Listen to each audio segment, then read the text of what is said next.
Welcome back, everybody. 719. Influential activist, educator, and artist Dan Guerrero has had quite the career, earning recognition for his efforts in helping bridge the arts and activism. And now he's bringing the critically acclaimed performance GayTino to the National Hispanic Cultural Center. And here with more on the performance, when you can see it, is Dan Guerrero. Glad to have you, Dan, this morning. How are you? Thank you. I'm happy. Appreciate you waking up early and talking.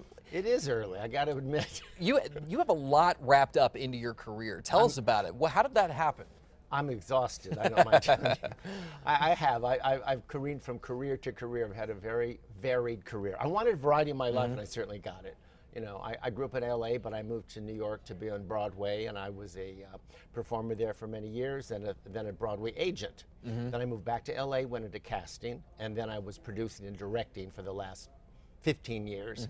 And then I wrote a show called GayTino on a whim, and it took off. So I produce and I direct and I do GayTino, and I teach a course at UCLA based on my show, and you know, I do speeches. I'm just... Is this what you focus most on in your art, is your performance? Now. Yeah. It's funny because I've gone through this before, you know, the transition from agent to producing. There was a time when you were kind of in the middle of the two, and then one eventually takes the lead. And I was producing and directing for the last, you know, GayTino I wrote about 5-6 years ago. And so I produce mostly, and then when I had time, I do GayTino. But GayTino is now taking over, and I like it very, very much. You've sort of added the word activist too to your titles, many Actually, titles. People added it. Okay, I didn't. How does that bridge the gap? How does GayTino bridge the gap between arts and activism? And what were you trying to accomplish with that? Well, my activism actually started with my producing, because I produce almost exclusively Latino-themed theater.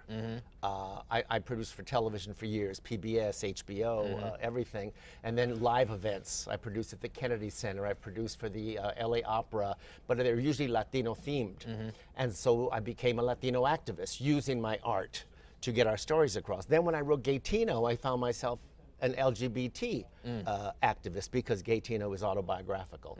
And well, the tagline is mariachi to merman, Sondheim to Cesar Chavez, because that's my life. That's what my life has been. It's all storytelling. And this is a solo performance based on your life? Solo performance, yeah. Music, and it's funny, and it makes you cry once in a while. And so all of a sudden I realized, wow, I'm an activist. How cool. What do you want people to take away from this performance? You brought it to the Hispanic Cultural Center. What do you want people to know about it? About the show? Yeah. Well, I want them to know that, first of all, they're going to be entertained, because it is fun, it's entertaining, it moves quickly. As I say, there's music, there's a little dance, there's funny stories, and but also I'm making a point about both the Chicano, Mexican-American community, and the gay community. It is gay history and Chicano history from my personal point of view, starting East LA, where I grew up in the 50s, New York, Broadway, 60s and 70s, back to Hollywood. It's that whole arc. So they will learn something as well. And really get to know you, because it's a solo performance. They'll be riveted. Yeah. Well, that's good. That's good. A lot going on in that performance too, I imagine. Yeah, it is. Let's talk about it. So history is involved there. Very much across so. the country? Yes. You know, as I say, Mexican-American Chicano history is still largely unknown, even by Chicanos. And even young gay men would say to me, gee, you know, gay men couldn't even hold hands in New York in the 60s? I'm like, no. You know, you couldn't even go to a gay bar.